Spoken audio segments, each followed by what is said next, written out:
Good evening, and welcome to Beware of Spoilers. I am Adam. We're here to talk about Black Panther, Wakanda Forever, the last entry for Marvel Studios in this year. Before we get into that, I want to talk about the trailer. I talked about how much I loved the trailer for Ant-Man and the Wasp: Quantumania. I definitely mentioned that when I saw it the first time. And when I watched it, because I showed it before here, and I saw this movie in Dolby, I had two thoughts about it that I kind of want to get out there and make very clear before I forget. Number one, if you're not sold on that movie, seeing Kang the Conqueror on the screen has sold me on the movie. I was already sold and I was already in on it, but that shot of Kang coming down on that platform, I was all in that moment. I was like, this is great. This is exactly what I want. And that shot at the end of the trailer, I said it in the Beware Spoilers, the 30-minute reviews I did when the trailer came out. That shot at the end of the trailer, where he is talking to Scott, has a lot more impact if they do not announce that Jonathan Majors is playing Kang 2 years ago. Because think about how great that would have hit if it weren't for that. And the other thought was, in the grand multiversal scheme of things, we have at the end of Shang-Chi, there is the beacon that is like the 10 rings. They have those things all over them, little like glyphs or symbols all over them. And Wong brings in Shang-Chi and Katie into the Sanctum to have a meeting with Carol and Bruce. And they're talking about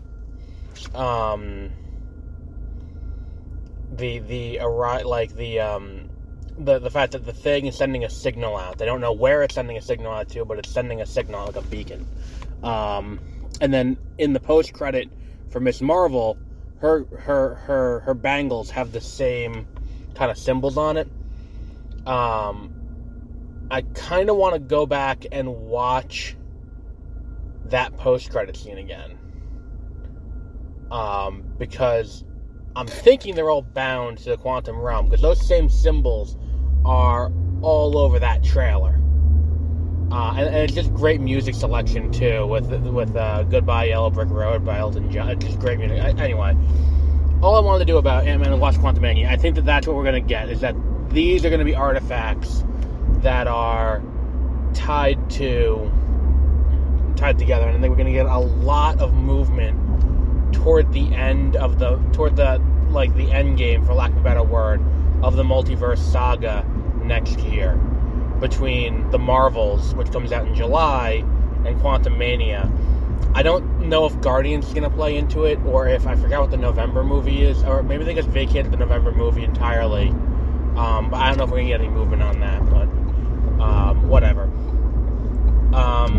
So anyway, we have now seen Wakanda Forever. If you listen to my rewatch on 30-minute reviews that I did earlier this week, you know that I was hesitant going into the movies. I don't read other reviews before I watch a movie. I try not to listen to other reviews either, because I want to be able to formulate my own opinion without being, without being swayed by what other people think. So I didn't have any real semblance of how the movie was being received. I didn't look at the Rotten Tomatoes score. I didn't look at the, I didn't look at anything like that. I was just kind of going in as blind as possible. And, I mean, I did also look at a little bit of the plot yesterday, but this is after I had already put the thoughts in. And I said that I think part of my problem with this movie was that I'm getting kind of the Batman v Superman kind of vibe to it. The fact that Batman v Superman is a very long movie. It tries to cover a lot of ground in that short amount of time. And in that, I'm fucking stuck at this light now because someone's having a heart attack somewhere. There's a lot of ground to cover. Going to deal with the death of T'Challa because of the death of Chadwick Boseman. That needs to be handled with care in this movie. You can't just ignore that unless you're going to recast, which they didn't do. They were going to work the death of Chadwick Boseman into the movie. And they have to handle that to begin with. Then they have to introduce Riri Williams, integrate her into the plot, and they have to introduce and explain Namor and Telogan is how they pronounce it in the movie, which is where they live. And then build that lore, build that world up in a way that we end up caring about it. And I was like, that's a tall order for a movie that's going to be just that's 2 hours and 40 minutes. So I was like, I'm getting that Batman v Superman vibe. I'm not 100% certain how it's going to flow, but we'll reserve judgment. And having seen the movie now, having seen what this was, it is way better than I thought it was going to be. And I think that they handled everything they needed to very well. In a weird way, it kind of bookends Phase 4. And I think that that's one of the things when we talk about the Marvel Cinematic Universe, when we talk about the phases, I think Phase 4 is kind of, the what's it called, the persona dramatis, I think is what the term is. Maybe I'm just talking out of my ass, but it is taking appraisal of the playing field and it's looking at where everyone is in the world and setting the stage going forward for where we're going in the multiverse saga. It's very much Phase 1 redone, where it's like, here's the reintroduction of all these characters, here are the major players going forward, and we're going to get to a point now where this is moving on from here. And because it starts with WandaVision and ends with this, we get this symmetry on either side of it, and it is kind of a through line through the entire thing, where this theme of dealing with a collective trauma and dealing with grief in a real way, in a real personal and intimate way, where WandaVision's about Wanda, dealing with that. We get that more of that in Multiverse of Madness. We get, kind of something similar with dealing with impending death in Love and Thunder. Black Widow is about dealing with, the loss of family and what that means. There's this through line through everything about grief. And I think that bookending it with this exploration of grief in the form of dealing with the death of T'Challa, and then I'm going to play the spoiler warning here, because I'm going to spoil the fuck out of this movie. But and again, I'm going to play it again. Do not get pissed at me if you hear this and you get spoiled. In this movie, she also has to deal with not only the death of T'Challa, but the death of Ramonda, who also dies after Namor kills her. And I love what they did with Namor in this movie. I think Letitia Wright does a fantastic job playing what he needs to throughout this movie, and just showing the grief and showing, someone who is trying to process this death, that she has a sense of responsibility, feeling that she could do it.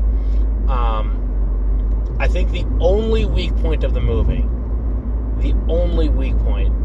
is all the stuff with Ross and with Val, Julia Louis-Dreyfus, can be basically cut and nothing of value really lost. I don't think you really run the risk of alienating anyone if that stuff's not in the movie, and I think that in all, if that stuff's not there, you end up with a stronger end result altogether. I feel like it is I feel like it's a much better, I feel like that just kind of distracts, and it kind of anytime we cut away, it doesn't really amount to too much after the first time Okoye and Shuri interact with Ross. it doesn't amount to really anything besides defining Val's role going forward. And I think that all of that stuff kind of just sets up Thunderbolts. I think that that's entirely what that is. I think I saw the leaked, plot for what Thunderbolts was going to be, and I was like, oh, it better not be this. That would be really shitty. But I'm a little turned around on it after seeing this movie, because I'm like, I think that could work within the confines of this world that they've built now, where if it is about them going in and Val, as the head of the CIA, wants to get the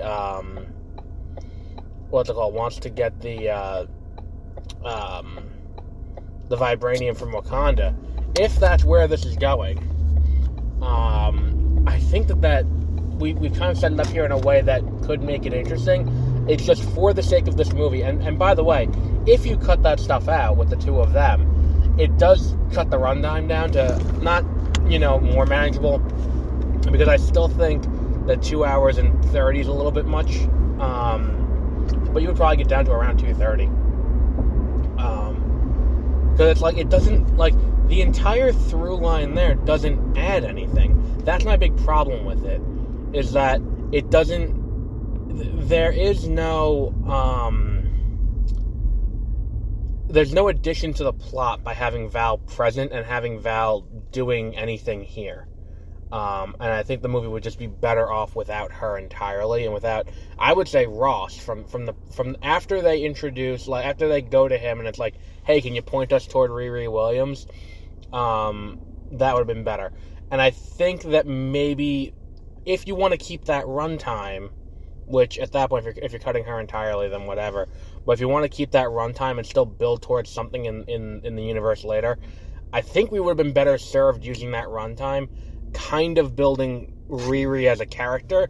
And I kind of feel the same way, like, she's kind of just playing the role of America Chavez in this movie, where it's like the bad guy wants to kill her because she has some ability that is, either of use or of detriment to, like, the power has a direct impact on them. And I feel like that kind of puts her in the exact same archetype that we see America Chavez in. While America Chavez can, punch holes in the multiverse, I feel like, the entire movie is because Wanda wants to kill her and take her powers. Here, the entire movie is because she builds this thing that can detect vibranium and finds vibranium in the ocean, and it turns out that's where Talokan is.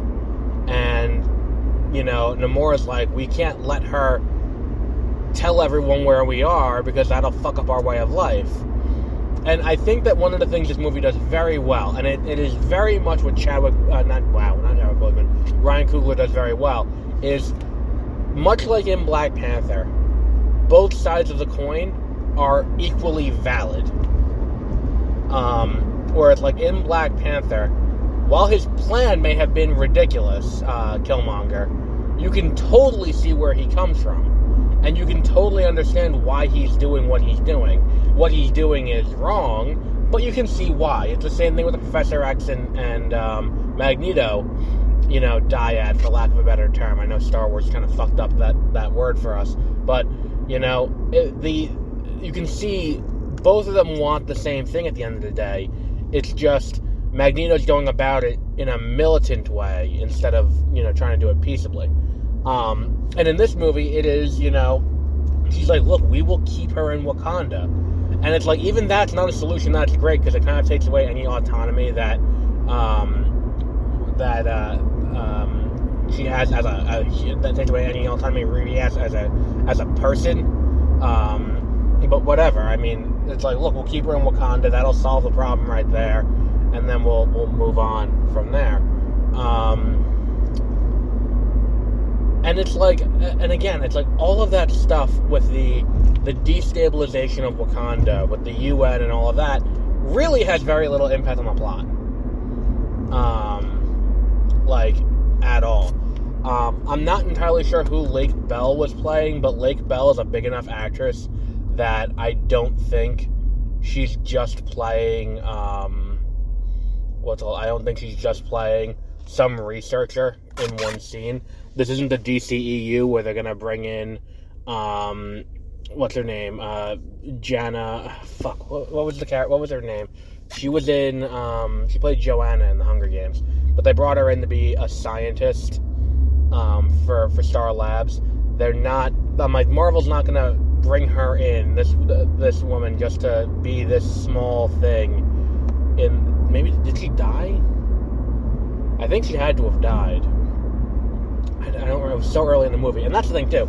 The movie is paced brilliantly, where you don't feel like any time is wasted. And all the backstory with Talokan and all of that is great. I didn't stay through the credits. I knew there's the mid-credit scene, but there's no post-credit, so I didn't stay.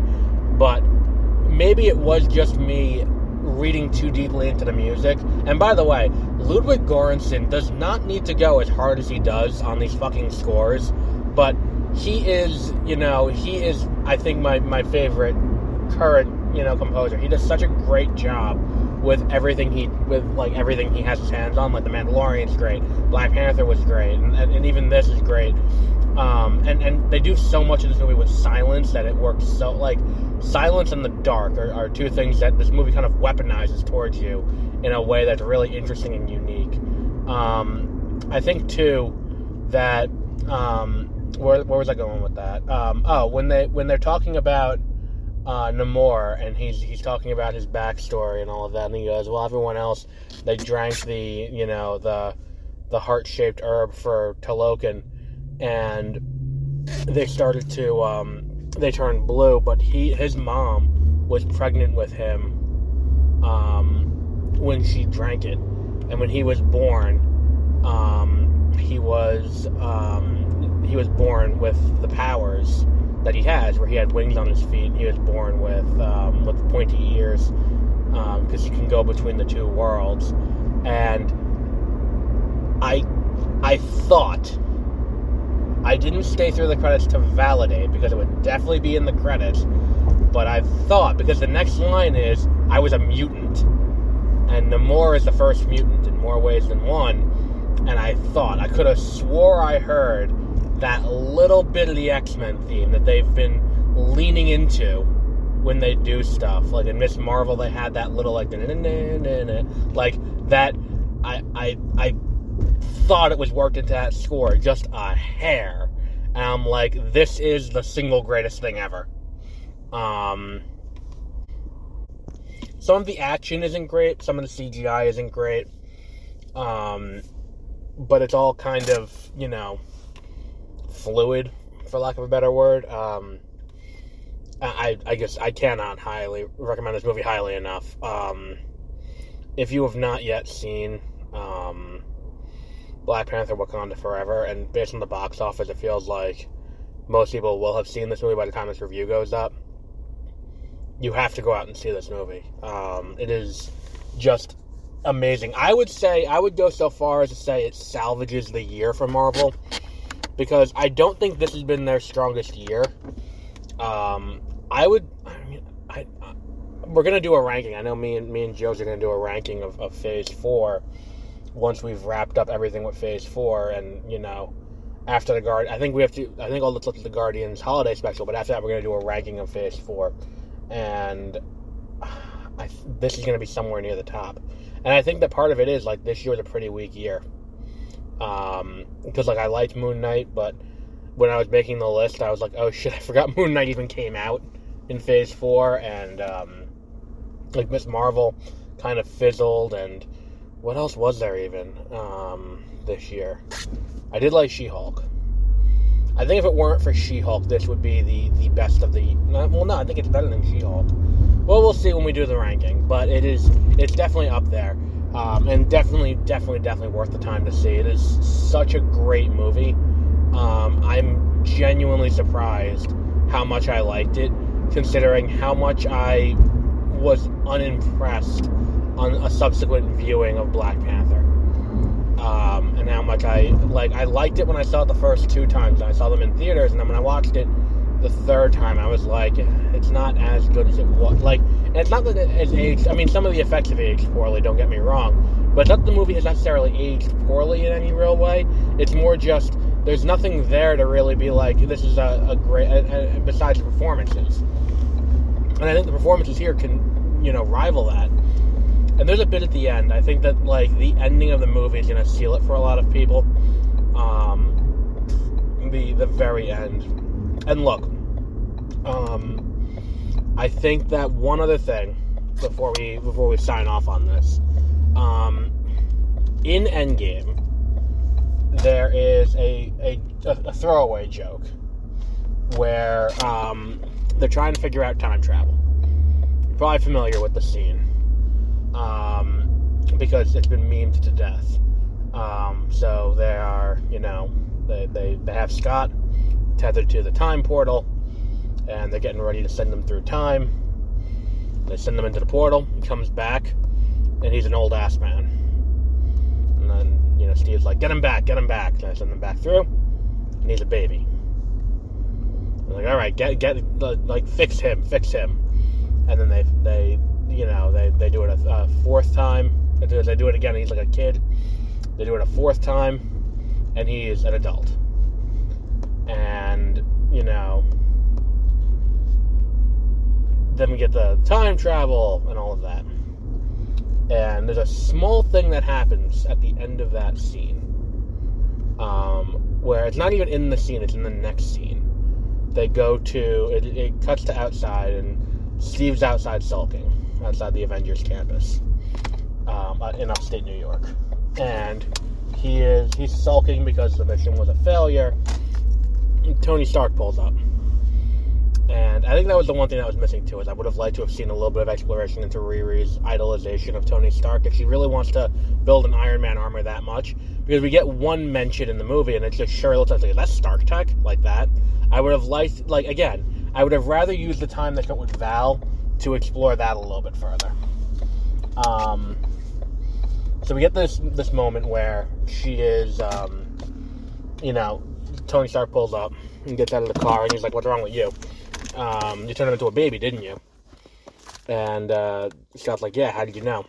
And he goes, because you pushed time through Lang, not Lang through time.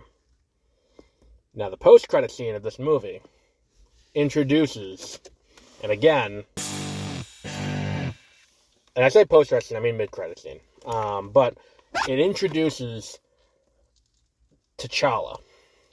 Not King T'Challa, as we knew him, but T'Challa's son, Prince T'Challa, that he had with Nakia. And he's currently being raised in Haiti, away from the crown. Now, number one, I think that, I bring all this up because I think that the pushing time through someone to age them to a certain point could be used in a few ways come the end of this thing. Number one, it could be used to de-age Steve Rogers, so that way we can get Chris Evans back one more time as Captain America, with two Captain Americas fighting side by side in Secret Wars. That's option number one. Option number two, and I think this is far less likely, but it's an idea that pops into my head, so I want to get it on the record in case I'm right, so I can point to this 10 years from now and be like, I was right, I called this after I saw Black Panther. I could see them using that as a vehicle to age up young T'Challa, so that way we can get him back as Black Panther and move him back into the arc kind of seamlessly that they were going to do with Chadwick Boseman with a new actor. And you get a whole host of other things that could happen where you could have him, I think if they move him into if they do it, they're obviously going to do it not where it's a kid in a child in an adult's body, akin to Shazam. They're going to do it obviously where it ages him as if time has passed for him like normal, but just in a blink of an eye, and all of a sudden he's now an adult. If that were to happen.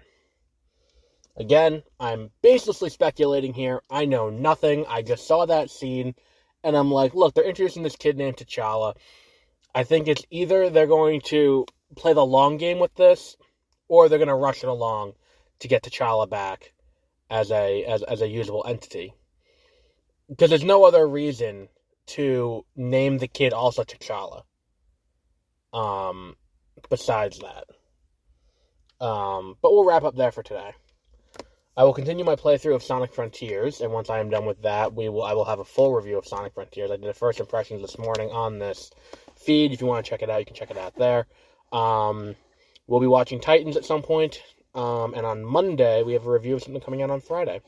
I got a screener from someone at I don't think I'm allowed. Am I allowed to say yet? I gotta print out these review embargoes. That way I have them on paper in front of me when I start talking cryptically, so I know what I can and can't say.